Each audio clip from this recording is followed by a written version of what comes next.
తరలించడానికి క్రియేట్ చేసిన infrastructure from back water of Srisailam reservoir is now 13.16 TMC per day.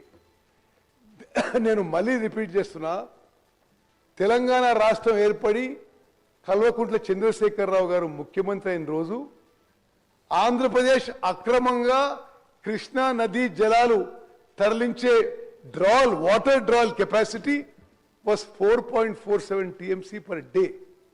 In 10 years of TRS government, Andhra Pradesh has increased their infrastructure to illegally divert Krishna waters from backwater of Srisailam and increase it to 13.16 TMC per day.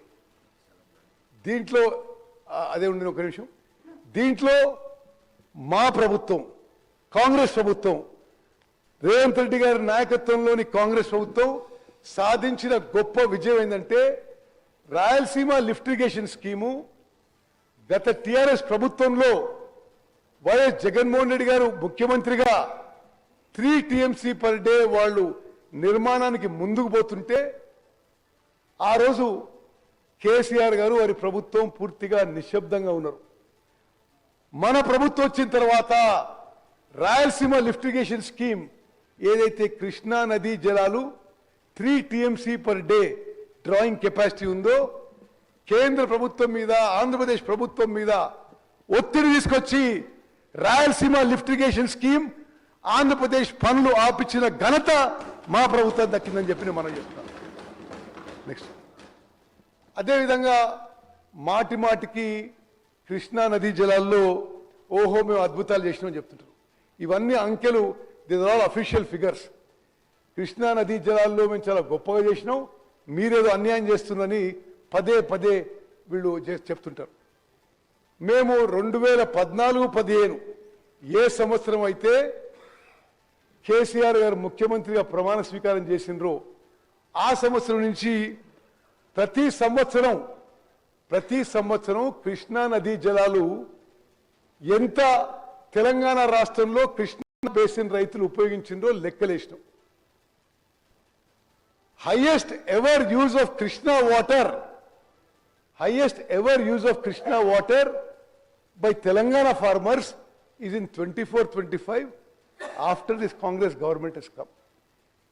11-12 ఏళ్లలో కృష్ణా నదీ జలాలు తెలంగాణ రైతాంగం ఎక్కువ ఉపయోగపడ్డది మన కాంగ్రెస్ ప్రభుత్వం వచ్చిన తర్వాత. నేను మనం చేస్తాను.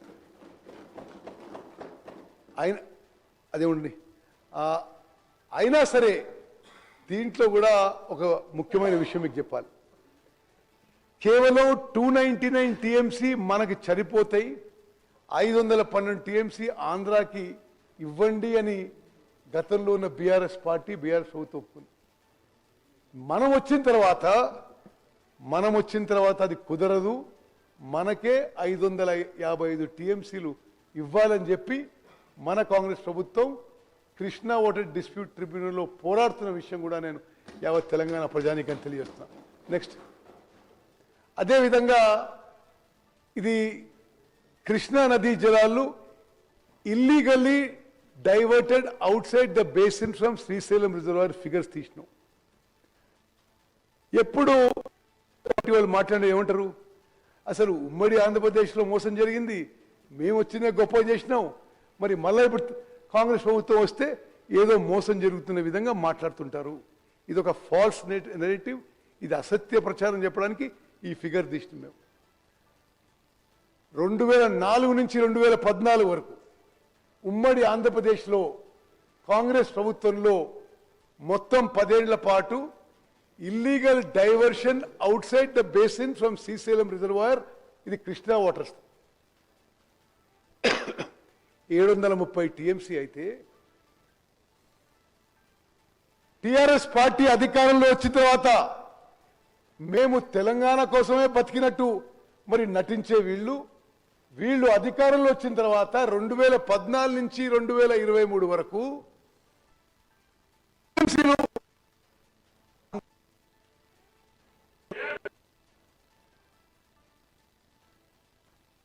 ఆంధ్రప్రదేశ్ కంటే ఉమ్మడి ఆంధ్రప్రదేశ్ కంటే తెలంగాణ రాష్ట్రం ఏర్పడి బీఆర్ఎస్ ప్రభుత్వం వచ్చిన తర్వాత ఈ 10 ఏళ్లలోనే కృష్ణా నదీ జలాలు ఎక్కువగా అక్రమంగా ఆంధ్రప్రదేశ్ తరలించుకుపోయిందంటే ఏ విధంగా మరి బీఆర్ఎస్ ప్రభుత్వం ఇరిగేషన్ డిపార్ట్మెంట్ కానీ ఏ విధంగా వాళ్ళు వివరించిండ్రో చాలా స్పష్టంగా ఈ ఫిగర్స్ వస్తున్నాయి. నెక్స్ట్ అదేవిధంగా మీరు ఎప్పుడు చూసినా బీఆర్ఎస్ పార్టీ పెద్దలు ఏమంటారంటే అసలు కృష్ణా బేసిన్ ప్రాజెక్ట్స్ గతంలో కాంగ్రెస్లో నిర్లక్ష్యానికి గురైనాయి, ఇప్పుడు నిర్లక్ష్యానికి గురైన అంటున్నారు. మేము ఈ అంకెలతో ఒకటి చెప్తున్నాం. ఏ రోజైతే కల్వకుంట్ల చంద్రశేఖరరావు గారు ముఖ్యమంత్రి అయినరో ఆ రోజు కేవలం 7,469 కోట్లు ఖర్చు పెట్టుంటే ఉమ్మడి మహబూబ్నగర్ జిల్లాలో Kalwakurthy lift irrigation scheme, Bhima lift irrigation scheme, Nettempadu lift irrigation scheme, Koil Sagar lift irrigation schemes ఇవన్నీ కూడా పూర్తయి ఈ అన్నిటికీ ఉన్న ఇరిగేషన్ పొటెన్షియల్ 8,65,000 ఎకరాలను మనం చేస్తాం. 8.65 lakh acres. కేవలం 7,000 కోట్లు ఖర్చు పెట్టుంటే అది మీరు ఎందుకు ఆలోచన చేయాలంటే మళ్ళీ ఫిగర్స్ కంపేర్ చెప్తున్నా. 1.83 lakh crores ఖర్చు పెట్టిండ్రు. 1,83,000 కోట్లు ఖర్చు పెట్టిండ్రు టీఆర్ఎస్ గవర్నమెంట్లో 10 ఏళ్లలో. 1,83,000 కోట్లు ఖర్చు పెట్టి కేవలం 7,469 కోట్లు ఈ కల్వకుర్తి, భీమా, నెట్టెంపాడు, కోయిల్ సాగర్ మీద నవంబర్ 2023 నుంచి వాళ్ళ అధికారులు వచ్చిన డిసెంబర్ 2023 నుంచి ఖర్చు పెట్టుంటే ఈ ప్రాజెక్టులు పూర్తయి 8,65,000 ఎకరాలకి ఉమ్మడి మహబూబ్నగర్ జిల్లాలో నీళ్లు అందివనే విషయాన్ని మనం చేస్తున్నాం.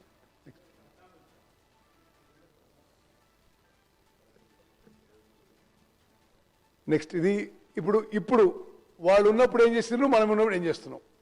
వాళ్ళు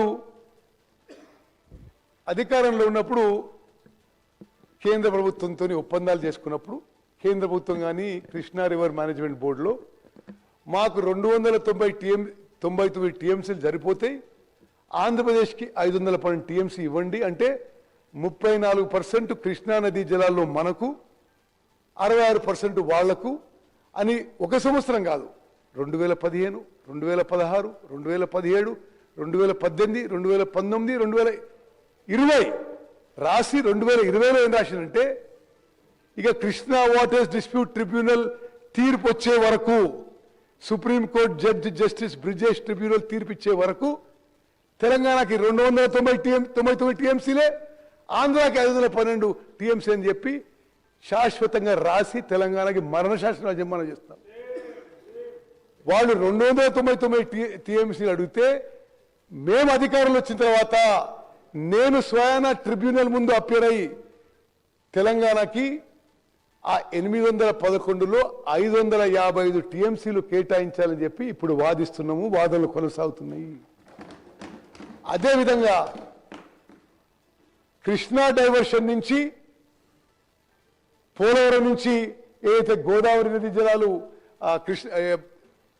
ప్రకాశంపై డైవర్ట్ అయినాయో ఆ 45% టీఎంసీలు కూడా మనకి ఇవ్వాలంటున్నాం. మరో 43 టీఎంసీలు 65% డిపెండబిలిటీ మీద, అదేవిధంగా మరో 120 టీఎంసీలు యావరేజ్ డిపెండబిలిటీ మీద.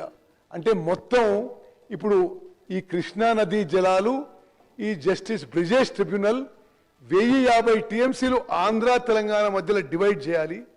బహుశా 6-8 నెలల్లో తీర్పు రావచ్చు. తెలంగాణ తరఫున మేము గట్టిగా వాదించి 763 టీఎంసీలు ఇవ్వాలి అంటే 73% ఆఫ్ కృష్ణా వాటర్కి ఇవ్వాలి. దీనికి సైంటిఫిక్గా, లాజికల్గా, రాషనల్గా ఆర్గ్యుమెంట్స్ పెట్టి జస్టిస్ బ్రిజేష్ ట్రిబ్యునల్ ముందు మేము మరి వాదిస్తున్న విషయం మనం చేస్తాను. ఇదే ఫిగర్ చూడండి. ఓకే, నెక్స్ట్ ఇది పాలమూరు రంగారెడ్డిది ఎందుకు నేను కొంత ఫోకస్ చేస్తున్నానంటే పాలమూరు రంగారెడ్డి ప్రాజెక్టుపై వాళ్ళు మాట్లాడిన అబద్ధాలు అన్నీ కావు. ఇది ఎలక్షన్స్ ఎప్పుడైనాయి? డిసెంబర్ 2023లో.